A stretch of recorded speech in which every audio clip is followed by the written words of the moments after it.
한국교회가 1907년에 평양에서 놀라운 부흥운동이 일어났습니다. 장대현 교회에서 일어났던 평양 대부흥운동, 그 부흥운동은 크게 두 개의 뿌리를 가지고 있는데, 첫 번째는 1904년에 영국 웨일즈 지방에서 일어났던 부흥운동이었습니다. 그 두 번째는 1906년에 인도의 카이사라는 지방에서 일어났던 부흥운동입니다. 1906년에 인도 카이사 지방에서 부흥운동이 일어났는데, 그때 어린 아이들도 부흥을 경험했대요. 그 당시의 기록을 보면은 어른들이 하나님의 은혜를 경험했다는 소식을 듣고서 아이들이 그것이 무엇인지 궁금했어요. 그래서 아이들끼리 모여서 자기들끼리 기도를 합니다. 그런데 그곳에 은혜가 임하니까 그들이 흐느껴 울게 되어집니다. 울음이 그치지 않습니다. 그래서 어른들이 물어요. 왜 우니? 그랬더니 아이들이 이렇게 대답했어요. 십자가의 예수님은 우리를 많이 사랑하셨는데 우리의 마음속에는 예수님을 사랑하는 마음이 없어요.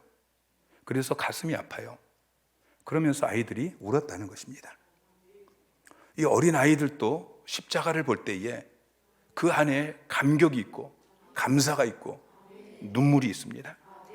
여러분, 십자가를 생각할 때에 감격이 있으십니까? 십자가를 바라볼 때에 여러분의 마음 깊은 곳에 감사가 있고 감격이 있고 눈물이 있으십니까?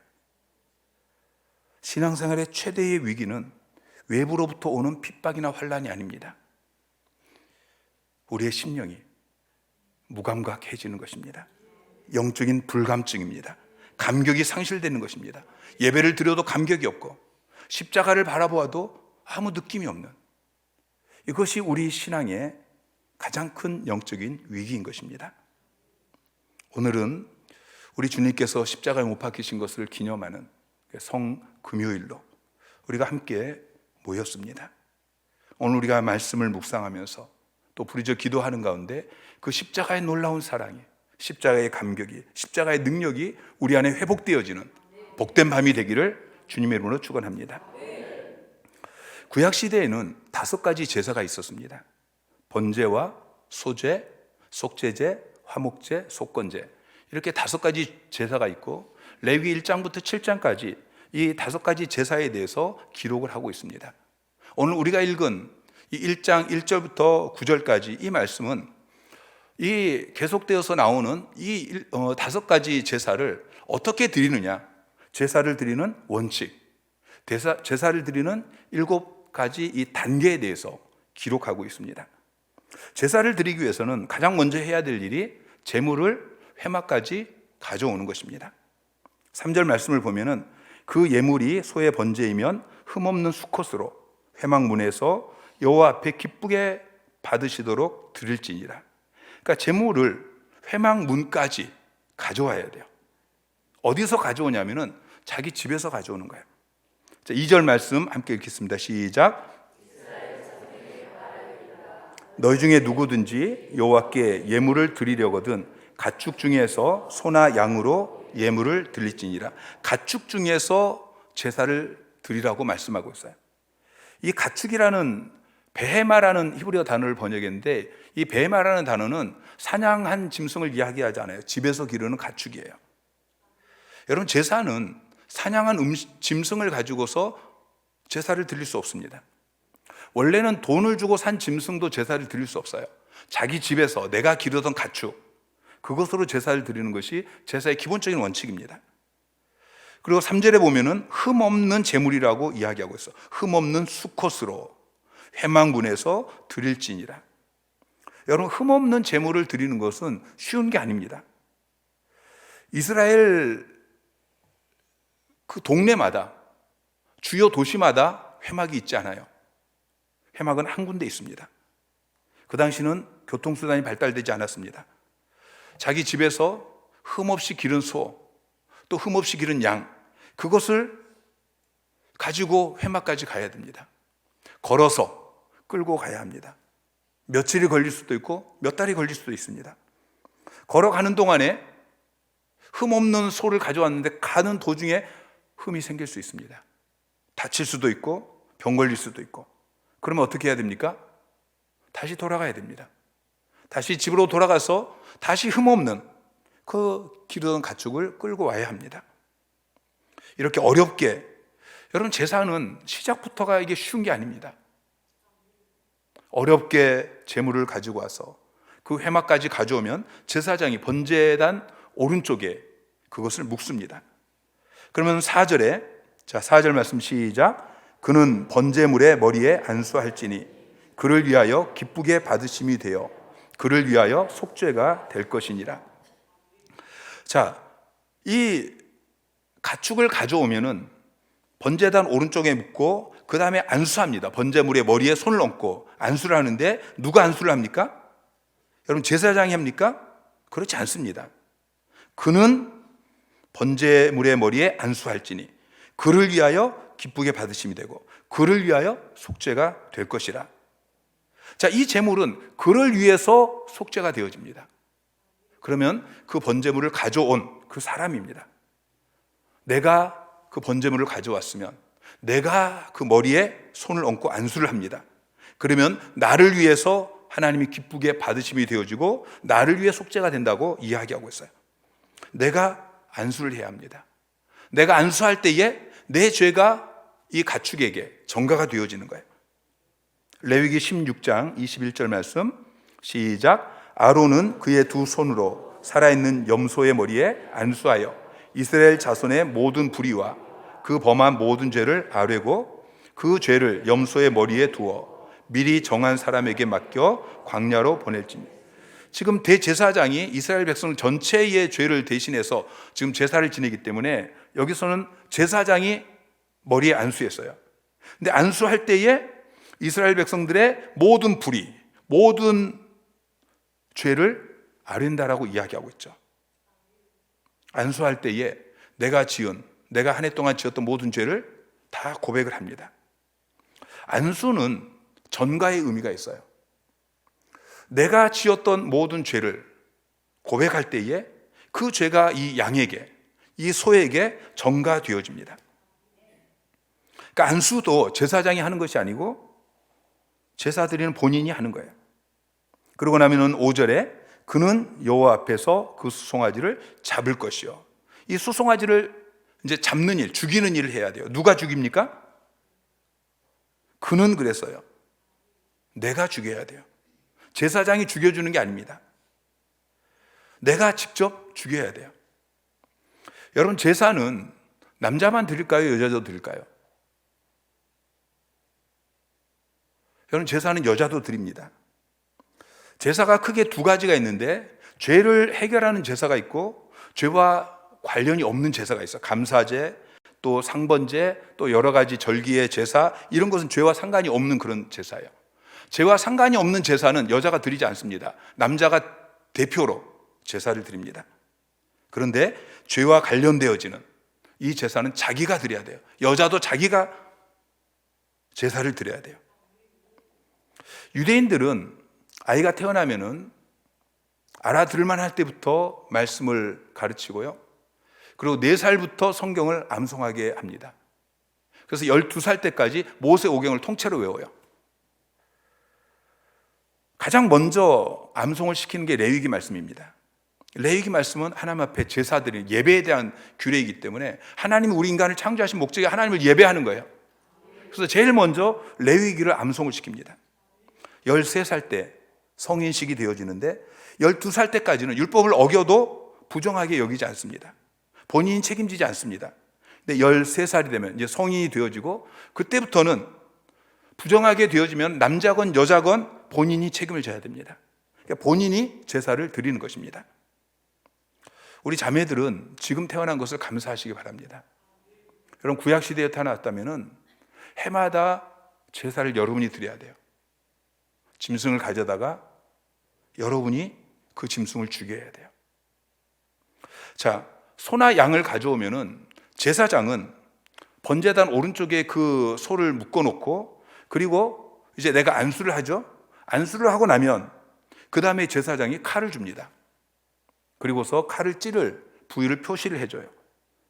여기를 찔러야 여기가 급소다라고 가르쳐주는 게 3군데가 있는데 첫 번째는 미간 사이예요. 두 번째는 동맥입니다. 세 번째는 심장입니다.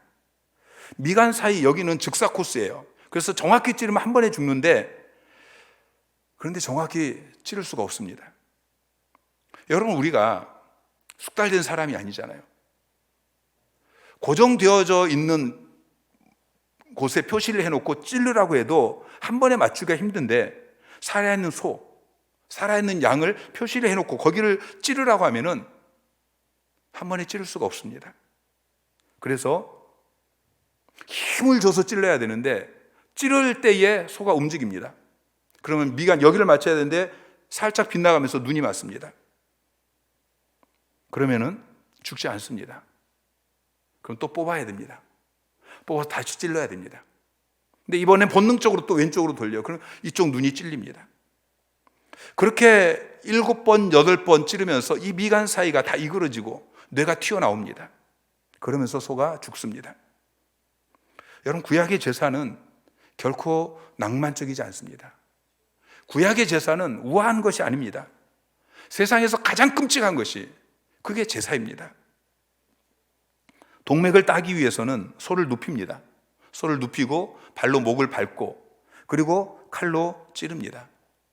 근데 동맥은 즉사 코스가 아닙니다. 동맥은 피가 다 흘러내려야, 보통 한 25분 정도 걸린다고 그래요. 피가 다 나와야, 그래야 소가 죽습니다. 동맥을 끊으면 피가 튀깁니다. 그런데 안 죽습니다.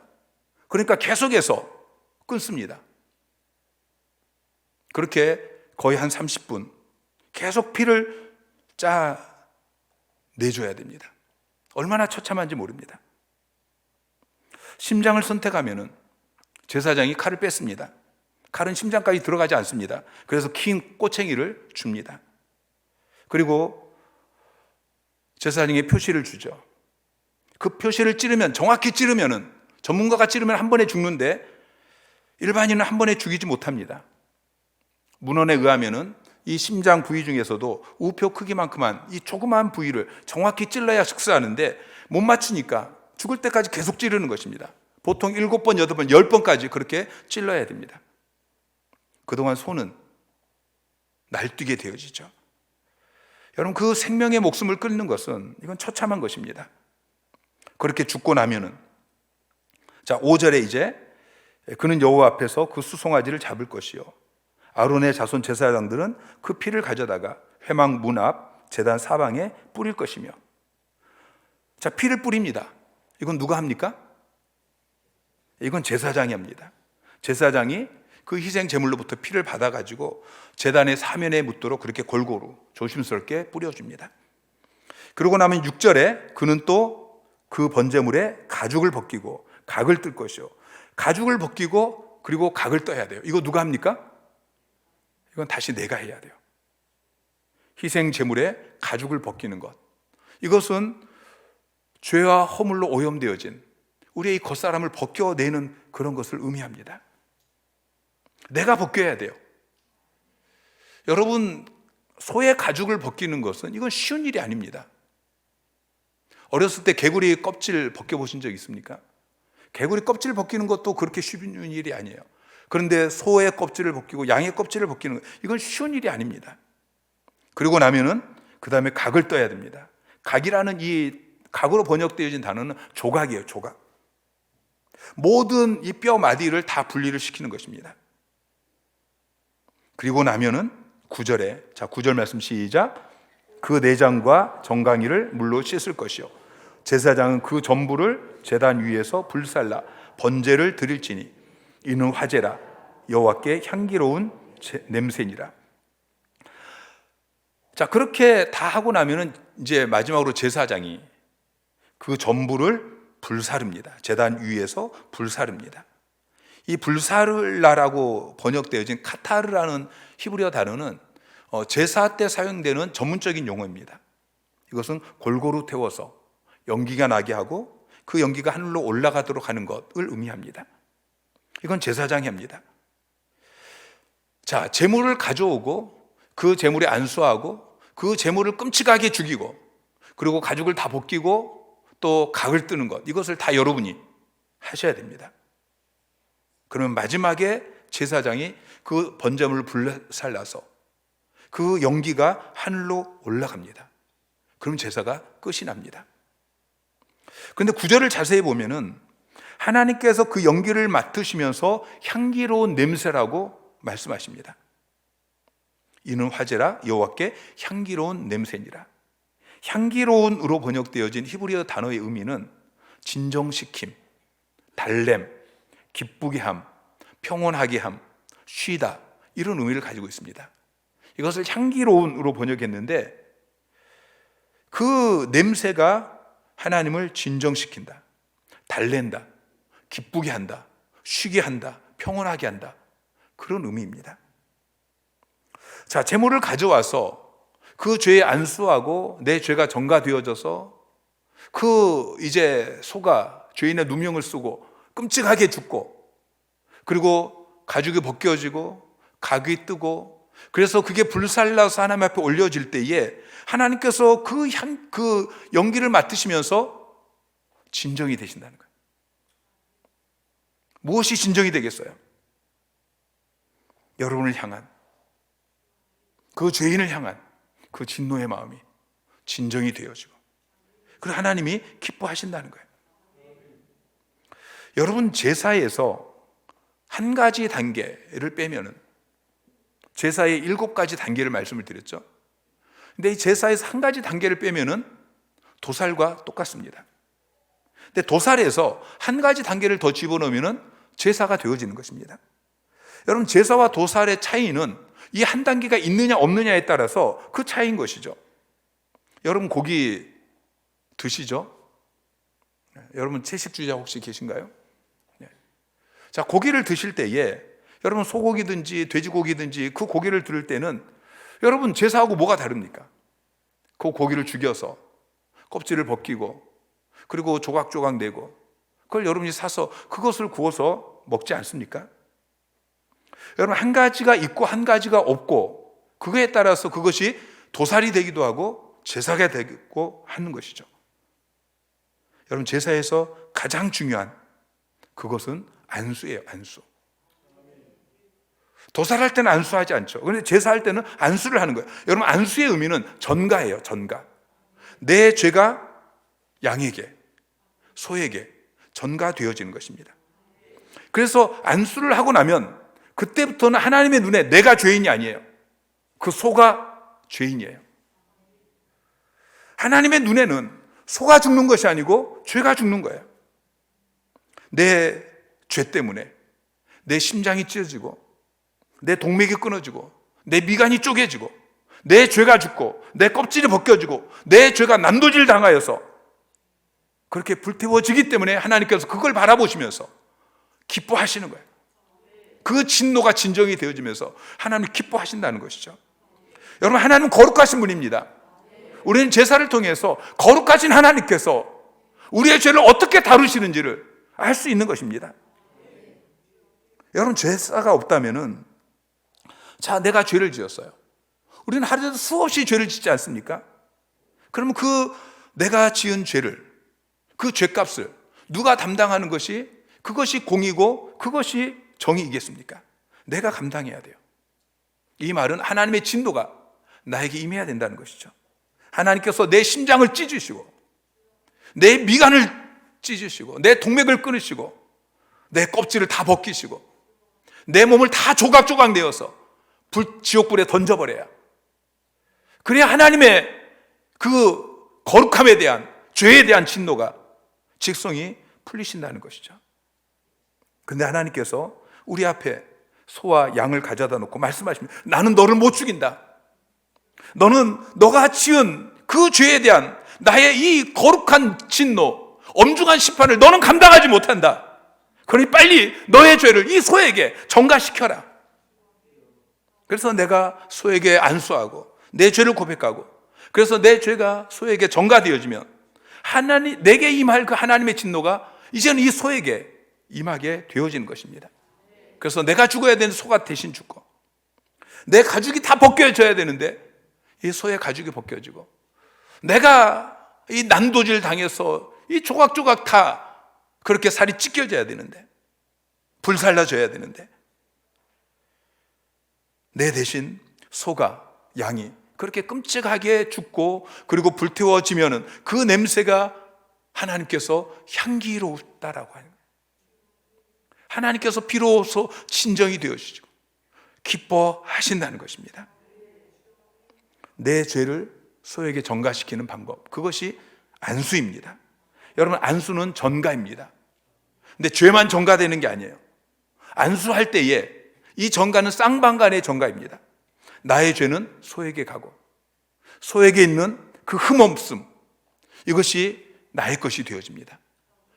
그래서 구약의 제사를 지낼 때, 이 속죄에 대한 제사를 지낼 때는 항상 하나님께 흠없는 가축을 요구하시는 거예요. 이 전가가 일어나야 되기 때문에. 죄와 관련이 없는 제사의 경우에는 흠이 있어도 하나님께서 받으십니다. 앞다리가 없는 그런 제물도 하나님 받으십니다. 근데 죄와 관련된 제사는 흠 없는 제물을 하나님께서 고집하십니다. 왜냐하면 전가 때문이에요. 내 죄가 소에게 전가가고 소의 흠 없음이 나에게 전가되기 때문이죠. 여러분, 이 소가 누구이십니까? 이 양이 누구이십니까? 바로 예수 그리스도이신 것입니다. 십자가에 못 박히신 예수 그리스도. 하나님께서 예수 그리스도를 우리에게 보내주셨어요. 그리고 말씀하십니다. 아무개야, 나는 너를 죽이지 못한다. 너는 내가 죄에 대해서 진노하는 그 진노를 너는 감당하지 못한다. 내 심판을 너는 감당하지 못한다. 너는 빨리 너의 죄를 예수 그리스도에게 전가해라. 사랑하는 성도 여러분, 여러분의 죄를 예수 그리스도에게 전가시키셨습니까? 내 죄를 예수 그리스도에게 전가하는 방법이 무엇입니까? 내 죄를 소에게 전가하는 방법은 안수입니다. 내 죄를 예수 그리스도에게 전가하는 방법은 믿음입니다. 예수 그리스도께서 내 죄를 대신 담당하시고 십자가에 못 박혀 죽으시고 부활하신 그 사실을 내가 믿는 것입니다. 그러면 내 죄가 예수 그리스도에게 전가되어집니다. 그렇게 내 죄가 예수 그리스도에게 전가되어진 순간 하나님의 진노가 예수 그리스도에게 임하게 되는 것입니다. 예수 그리스도께서 번제단에 묶인 그 소처럼, 그 어린 양처럼 저와 여러분의 죄를 대신 뒤집어 쓰고 죽으셨습니다. 처참하게 죽으셨습니다. 이사야 53장 5절부터 시작. 그가 찔림은 우리의 허물 때문이요 그가 상함은 우리의 죄악 때문이라. 그가 징계를 받음으로 우리는 평화를 누리고 그가 채찍에 맞음으로 우리는 나음을 받았도다. 우리는 다 양 같아서 그릇 행하여 여호와께서는 우리 모두의 죄악을 그에게 담당시키셨도다. 그가 곤욕을 당하여 괴로울 때에도 그의 입을 열지 아니하였으며 마치 도수장으로 끌려가는 어린 양과 털 깎는 자 앞에서 잠잠한 양같이 그의 입을 열지 아니하였도다. 자, 6절 마지막 부분에 보면은 우리 모두의 죄악을 그에게 담당시키셨다. 여호와 하나님께서 우리의 죄를, 여러분의 죄를 예수 그리스도에게 십자가 위에 계신 그분에게 담당시켰다고 이야기하고 있어요. 그래서 그가 찔림은 우리의 허물 때문이요. 내가 찔려야 되는데 예수님이 내 대신 찔리셨습니다. 내가 상해야 되는데 예수 그리스도께서 내 죄 때문에 대신 상하신 것입니다. 그분이 징계를 받으셨고 그분이 채찍에 맞으셨고 도수장에 끌려가는 어린 양처럼 털 깎는 자 앞에서 잠잠한 양처럼 그렇게 내 대신 주님이 죽으신 사건이 바로 십자가의 사건인 것입니다. 십자가는 저주의 죽음입니다. 로마의 공식 문헌에 의하면 재판에 의해서 십자가로 죽은 사람은 98명밖에 되지 않습니다. 여러분, 로마의 수백 년 그 역사 가운데 십자가형은 로마의 공식적인 이 사형 제도입니다. 가장 흉악한 죄인을 벌하는 그러한 사형 제도인데 수백 년 그 역사 가운데 십자가형을 시킨 사람은 98명밖에 되지 않는다는 거예요. 웬만하면은 십자가로 죽이지 않았습니다. 왜냐하면 그게 너무나 끔찍하기 때문에. 여러분, 십자가는 그냥 십자가에 달려 죽는 것만이 아니고 고난에서부터 시작이 되어집니다. 채찍질에서부터 손을 묶고 그리고 채찍질을 합니다.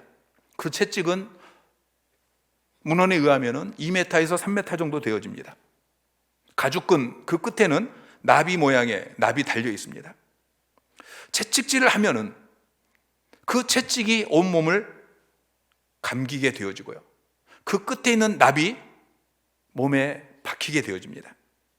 문헌에 의하면은 이 납덩어리가 가장 많이 걸린 곳이 두 군데입니다. 첫 번째는 갈비입니다. 갈비뼈에 박히게 되어지고, 두 번째는 입과 눈입니다.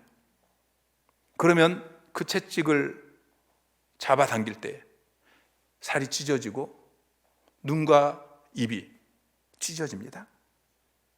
주님께서 그렇게 채찍에 맞으셨습니다.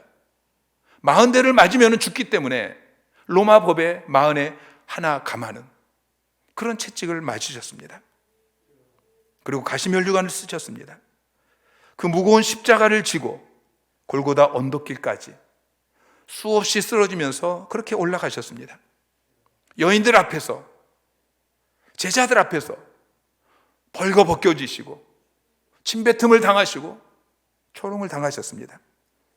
손목에 발목에 커다란 못이 박히셨고 창으로 옆구리를 찔리셨습니다.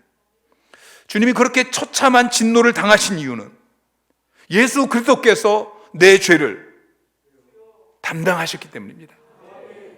예수 그리스도께서 내 죄를 대신 덮어 쓰셨기 때문인 것입니다. 여러분, 예수를 믿으면 내 죄가 예수께 전가가 되어집니다. 쌍방 전가라고 그랬잖아요. 내 죄는 예수에게 전가되어지고 예수에게 있는 그 무엇이 우리에게 전가되어집니다. 소의 흠 없음, 어린 양의 흠 없음, 예수 그리스도의 그 의가 우리에게 전가되어지는 것입니다.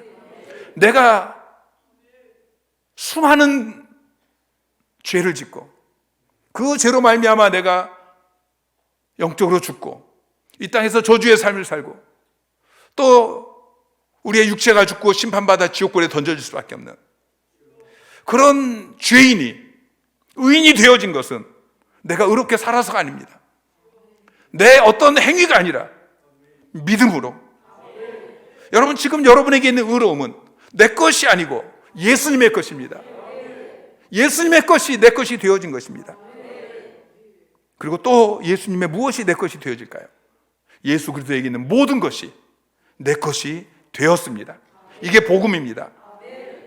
에베소서 1장 3절에 보면은, 자, 시작. 찬송하리로다. 하나님 곧 우리 주 예수 그리스도의 아버지께서 그리스도 안에서 하늘에 속한 모든 신령한 복을 우리에게 주시되. 자, 예수 그리스도 안에서 하늘에 속한 모든 신령한 복을 우리에게 주셨습니다. 여러분, 십자가 앞에 서시기를 바랍니다. 오늘 말씀을 통해서 하나님께서 여러분에게 무엇이라고 말씀하십니까? 무엇을 교훈하시고 무엇을 책망하시고 또 어떻게 여러분을 도전하고 계십니까? 주님께서 내 대신 도살할 양처럼 그렇게 십자가를 짊어지셨습니다. 마태복음 27장 41절 42절 말씀을 며칠 전에 새벽에 나누었습니다. 그와 같이 대제사장들도 서기관들과 장로들과 함께 희롱하여 이르되 그가 남은 구원하였으되 자기는 구원할 수 없도다. 주님은 자기를 구원할 수 있었지만 자기를 구원하지 않으셨습니다. 남은 구원하셨지만 자기는 구원하지 않으셨습니다. 내 죄 때문에 나를 의롭게 하시기 위해서 하나님의 진노가 아니라 하나님의 축복이 임하게 하시려고 예수 그리스도께서 자기를 구원하지 아니하시고 자기를 죽이시고 저와 여러분을 구원하셨습니다. 오늘 밤 우리가 주님의 십자가 앞에 서기를 원합니다. 오늘 주님이 저와 여러분에게 주시는 말씀을 붙들고 우리가 기도하기를 원합니다. 여러분의 죄는 레위기 1장에 나오는 그 모습처럼 끔찍한 죄입니다. 하나님의 진노가 여러분에게 그렇게 부어져야 되는데 이미 그 진노는 예수 그리스도에게, 십자가 위에 계신 예수 그리스도에게 다 쏟아졌습니다. 더 이상 여러분이 그 죄로 인하여서 이 땅에서 하나님의 진노를 받을 필요가 없습니다. 여러분은 의롭게 되어졌습니다. 여러분 하나님의 자녀가 되었습니다. 십자가에서 주님께서 저와 여러분에게 말씀하십니다. 너의 모든 죄는 내가 짊어졌다. 너가 당해야 될 모든 저주는 내가 담당했다. 그러나 이제는 너는 의인이다. 의롭게 살아라. 거룩하게 살아라. 죄를 던져버려라. 더 이상 그 죄를 붙잡지 말아라. 이 밤에 우리가 하나님 앞에 고백합시다. 하나님, 내가 거룩하게 살겠습니다. 내가 죄를 던져버리겠습니다. 하나님이 이렇게 끔찍하게 미워하시는, 진노하시는 그 아들에게 쏟아부으신 그 진노, 하나님, 내가 이제는 죄를 멀리하겠습니다. 죄와 싸우되 피 흘리기까지 싸우겠습니다. 주님께서 말씀하십니다. 이제는 내게 있는 모든 부유함이 너에게 주어졌다. 내게 있는 그 모든 하늘의 부유함이, 신령한 모든 것들이, 복이 너희에게 이제 전가되어졌다. 누려라. 이 밤에 우리가 다시 한번 부르짖어 기도합시다. 여러분을 힘들게 하는 것이 무엇입니까? 여러분 앞에 놓여 있는 문제가 무엇입니까? 여러분을 힘들게 하는 질병, 그리고 여러분을 힘들게 하는 경제적인 문제, 여러분을 힘들게 하는 어떤 사람들과의 관계 속에서의 문제, 그 모든 문제를 주님 앞에 내어놓으십시오. 여러분이 짊어질 것이 아닙니다. 주님이 이미 짊어지셨습니다. 여러분, 거기에서 더 이상 얽매여 살지 마십시오. 자유하십시오. 이 밤에 부르짖어 기도하면서 그것을 요구하십시오. 누리시기를 바랍니다. 그리고 주님이 말씀하십니다. 이제는 주와 복음을 위해 살라. 주님께서 십자가에서 저와 여러분에게 말씀하십니다. 내가 너를 위해서 십자가를 집어줬으니 이제 너는 죄의 종이 아니다. 너는 사탄의 종이 아니다. 너는 내 종이다. 나를 따르라. 내 제자가 되라. 이제는 나를 위해, 주를 위해, 그리고 복음을 위해 살아라. 말씀하십니다.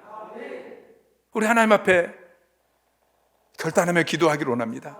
주님, 이제는 그 십자가 앞에서 주님이 나를 위해서, 하나님이신, 하나님의 아들이신 당신이 나를 위해서 십자가에 못 박혀 죽으셨는데